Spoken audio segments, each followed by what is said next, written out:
रात हो चुकी थी। महल में सब गहरी नींद सो रहे थे। जर्विस और योलांदे महल के हाल कमरे में मिले। चलो, मैं तुम्हें वो हार दिखाती हूँ जिस पर फ्यूरीमोंड अपने चाहने वालों को मोतियों की तरह पिरोती है। जर्विस ने कहा। ठहरो योलांदे, हो सकता है कि मैं अपनी पूरी कोशिश के बावजूद नाकाम हो जाऊं या मर जाऊं या उन मोतियों की तरह का एक मोती बन जाऊं, लेकिन अगर मैं कामयाब हुआ और उस जालिम शहजादी से इस सरजमीन को नजात दिलाई तो तुम मुझे क्या इनाम दोगी? तुम क्या चाहते हो? मैं चाहता हूं कि तुम वादा करो कि तुम मुझसे शादी करोगी और मेरे साथ मेरे वतन चलोगी। मैं वादा करती हूँ, लेकिन हमें अभी फ्यूरीमोंड के गले से वो धागा निकालना है जिसमें बेकसूर शहजादे कैद हैं। वो दोनों धीरे धीरे शहजादी के कमरे की तरफ बढ़े। शहजादी फ्यूरीमोंड अपने शानदार बिस्तर पर सो रही थी। जर्विस को योलांदे की बातों पर शक होने लगा। वो सोचने लगा कि इतनी खूबसूरत शहजादी जालिम कैसे हो सकती है। इसका चेहरा मासूम और नरम था, जैसे किसी बच्चे का। उसके बाल तकिए पर बिखरे थे। जर्विस उसकी खूबसूरती में खो गया और मोतियों की माला को देखना भूल गया। लेकिन योलांदे उसे हकीकत की दुनिया में वापस लाई। इसकी तरफ मत देखो। इसकी खूबसूरती पहले ही बहुत से लोगों को महंगी पड़ चुकी है। इन मोतियों को देखो, ये इसे तुम्हारी तरह ही हसीन समझते थे। देखो यहाँ। ये धागा किस चीज से बना है? ये खालिस सोने का बना है। तुम उसे मत छूना, कहीं वो जाग न जाए। मैं तुम्हें दिखाती हूँ। योलांदे ने चराग रखा और नरमी से मोतियों को छुआ। जैसे ही उसकी उंगलियां सुनहरी धागे के गिरद भिन्न हुई, वो गायब हो गई और जर्विस तन्हा खड़ा रह गया। वो हैरत और खौफ में डूबा इधर उधर देखने लगा। वो आवाज देने की हिम्मत न कर सका कि कहीं फ्यूरीमोंड जाग न जाए। जर्विस ने सरगोशी की, लेकिन कोई जवाब न आया। उसने शहजादी के हार को गौर से देखा। एक और मोती पिरविया जा चुका था। इसकी आंखें आंसू से भर गईं। वो वहां से निकल आया और पूरी रात जागता रहा, सोचते हुए कि वो कैसे फ्यूरीमोंड को शिकस्त दे और फ्लोरिस्टन और योलांदे को आजाद कराए। अगली सुबह जब फ्यूरीमोंड ने अपने हार को देखा तो धागे में एक नया मोती देखकर परेशान हो गई।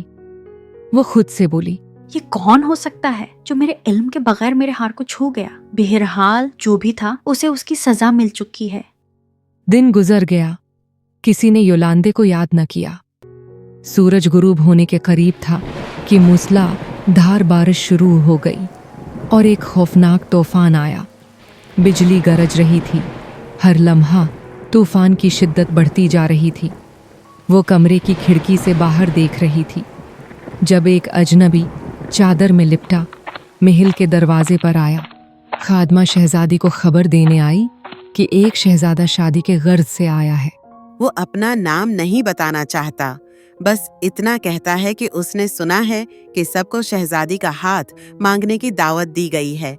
वो भी अपनी किस्मत आजमाना चाहता है। फौरन अंदर ले आओ, चाहे वो शहजादा हो या कोई आम आदमी। मुझे उसकी परवाह नहीं। अगर तमाम शहजादे मुझसे मुंह मोड़ लें तो शायद किसी आम आदमी से शादी करना ही मेरे लिए बेहतर होगा। अजनबी फ्यूरीमोंड के सामने बैठा था। उसने चादर उतार दी थी। वो जर्विस था। उसने इतने उम्दा तरीके से भेस बदला था कि शहजादी पहचान न सकी। खुश आमदीद अजनबी शहजादे, जो ऐसी बिजली और गरज में मेरे लिए आया है। तो क्या ये सच है कि तुम मुझसे शादी करना चाहते हो? क्या तुमने मेरे बारे में सुना है? ये बिल्कुल सच है शहजादी, और मैंने सुना है कि आप दुनिया की सबसे खूबसूरत औरत हैं। क्या ये सच है? मुझे देखो और फैसला करो। जर्विस ने उसकी तरफ देखा और दिल में कहा, कभी मैंने किसी औरत से इतनी नफरत न की जितनी मैं तुमसे करता हूँ। लेकिन बुलंद आवाज में उसने कहा, नहीं शहजादी, ये सच नहीं है। आप बहुत खूबसूरत हैं, लेकिन मैंने एक औरत को देखा है जो आपसे ज्यादा हसीन है। फ्यूरीमोंड ने गुस्से से कहा, एक औरत जो मुझसे ज्यादा हसीन है? तुम कौन हो जो मेरी मौजूदगी में ये दावा करने की जुर्रत कर रहे हो? मैं एक तलबगार हूँ जो आपका शोहर बनने आया है शहजादी। लेकिन फिर भी मैं यही कहूंगा कि मैंने एक औरत को देखा है जो आपसे ज्यादा हसीन है।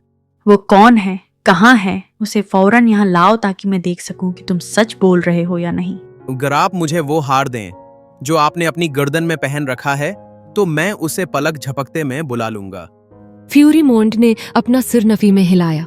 उसने कहा, ये वाहिद चीज है जिसे मैं खुद से जुदा नहीं कर सकती।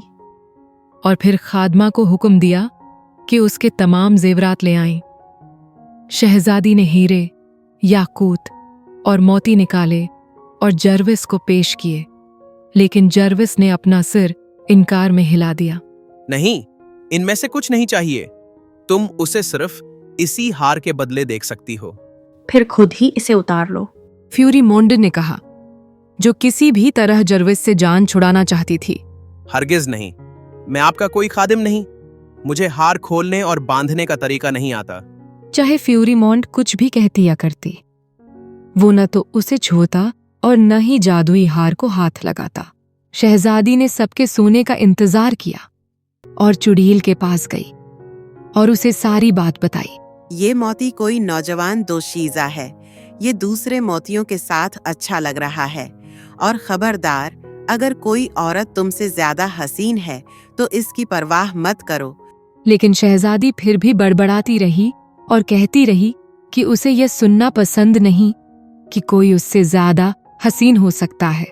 मैंने तुम्हें दुनिया की सबसे खूबसूरत औरत बनाया है। तुमसे बढ़कर कोई हसीन कैसे हो सकता है? इस अजनबी की बातों पर कान न धरो, वरना पछताओगी। अगली सुबह जर्विस जंगल की तरफ निकल पड़ा और गुलाब की कलियां तोड़कर एक धागे में पिरोकर एक सादा सा हार बनाया और अपने पास छुपा लिया।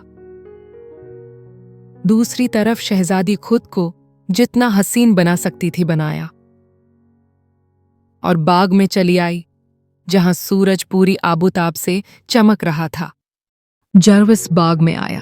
तो शहजादे, सुबह की रोशनी में मुझे गौर से देखो और बताओ, क्या मैं दुनिया की सबसे हसीन औरत नहीं हूँ?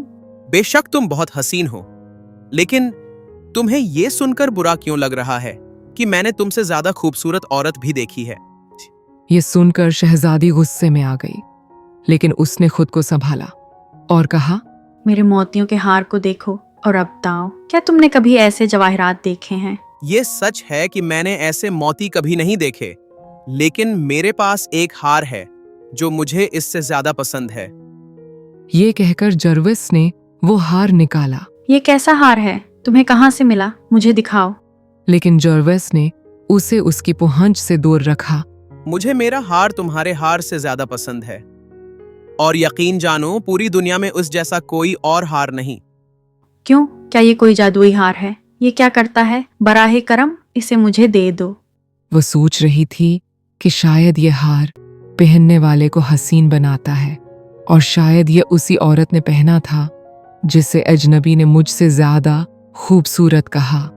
चलो, मैं तुम्हारे साथ मुंसिफाना सौदा करता हूं। तुम मुझे अपना हार दो और मैं तुम्हें अपना हार दूंगा। यकीन मानो, जब ये हार तुम्हारी गर्दन में होगा तो सच कहता हूं, तुम दुनिया की सबसे हसीन औरत बन जाओगी। लेकिन पहले मुझे तुम्हारा हार चाहिए। ले लो फिर। जोश में वो सब कुछ भूल गई। जैसे ही उसने वो हार अपने हाथ में लिया, शहजादी गायब हो गई और हार जमीन पर गिरा था। वो भी हार का मोती बन चुकी थी।